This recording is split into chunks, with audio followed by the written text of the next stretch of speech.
Hi, we're now at Station 12, Stations of the Cross, and we're glad you're still with us.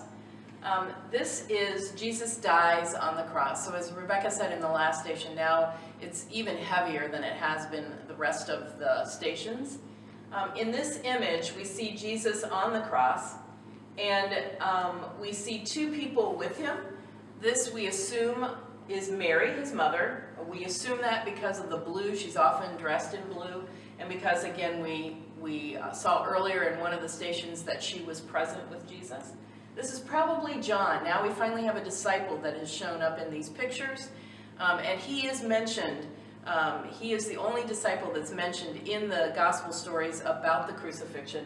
He is at the cross as Jesus dies, and we'll remember the story that Jesus looks down upon him and says, "Brother, remember this is your mother, and mother, remember this is your son. Take care of each other from now on." And so that's probably what this image is. We see the INRI at the top of the cross again, the charge against him, that he is the King of the Jews. And now Rebecca's going to read for us the passage that talks about Jesus dying on the cross. I'm going to be reading out of Matthew 27, 45 through 46. From noon until 3 in the afternoon, darkness came all over the land. About 3 in the afternoon, Jesus cried out in a loud voice, my God, why have you forsaken me?" I think it's really important for us to notice that in this moment, again, Jesus is very understanding of our moments when we're like, where in the heck is God? Where is God right now? Because I certainly do not feel him. You know, St. John of the Cross a long time ago wrote something called the dark night of the soul. All of us have times in our life as Christians, as in our life of faith, where we doubt, where we just don't know what to do. And it feels like God is very far away from us. That doesn't mean that we are bad or that we've lost our faith. It just means that it's one of those really hard times, and we're trying to see where God is.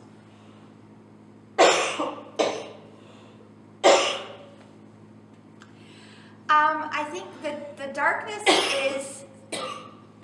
is significant in this also because there is a point where human Jesus needs to separate from God and heaven, because at this moment when the darkness appears, theologically speaking, that is when all of the earth's sin and everything comes onto God, it comes onto Jesus. And because Jesus accepts this sin onto him, God is holy, and God cannot allow to have this sin on him. And so there is this moment in the Trinity where Jesus and God are separated. And I'm sure that was the longest moment of Jesus' life ever, to have that moment of being separated and to truly feel that darkness come upon him and to feel the weight of our sins, our choices. And then God comes back into the picture, and he takes Jesus' life so much faster than anybody who typically dies on a cross. Typically somebody can die on a cross days upon days, and they labor there in the anguish, and that did not happen to Jesus. It was actually, for the type of death that he endured, it was pretty quick. And so that was Jesus, God being so graceful and showing his love to Jesus. And so he ended it, and he ended it quickly for him. And I think that's another thing that happens when we are living a life of faith. One of the things that we learn over time is to watch for God's presence, even in moments where we didn't think God was. And this would be one of those moments where, in retrospect, you can look back and say, oh my gosh, God was there in the middle of that. It's just not the way I wanted God to be in the middle of that, right? Because often we have our own expectations of what we think God should do or say or be or live out. And God doesn't always operate the way we think God should operate. But God shows up and does those things. I think we want to have our timing put on God, and as we need to remember as humans is that it's not about us, it's about God, and it's about God's timing. And so when we are going through those dark moments and those challenging moments, to call upon God, and no matter what you're going through and how you're going through it, God will take something positive out of it, and God will use it. God will use whatever anguish and pain that we're in, and He's going to use it to benefit us and somebody else in some way, shape, or form. I'm going to show you the image we have on the table for the station. This is really heavy, Very and heavy. it is actually made of railroad ties, or not railroad ties, railroad spikes.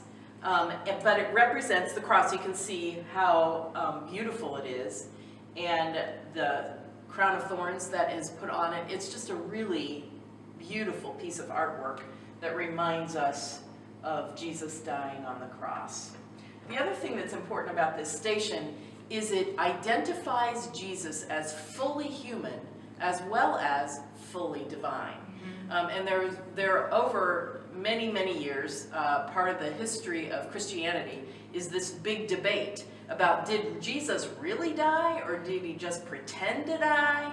You know, how could God really die? He died. Yeah. And we don't want to make light of that, but the whole point is that we've said this all through the stations. Jesus really does understand being human. However, Jesus is also divine. And so that's why he can show us all of these things that we need to know about living life and being compassionate and treating others the way they needed to be treated, and learning how to love God in the way that God is worthy of being loved. But this station defines the fact that he really did die. And that's why the resurrection that we'll get to eventually is even more powerful and amazing, that God was able to do that. Take Jesus, who was dead, and make him alive again. Just like, that's why I always love that Easter's in the spring, because we see that happening all over the place. Bulbs that look like they were totally dead come alive in the spring, right? So those images are really helpful, I think. Yeah. So here we are. Station number 12. Amen. If tomorrow means my death, pray you'll save their souls with it.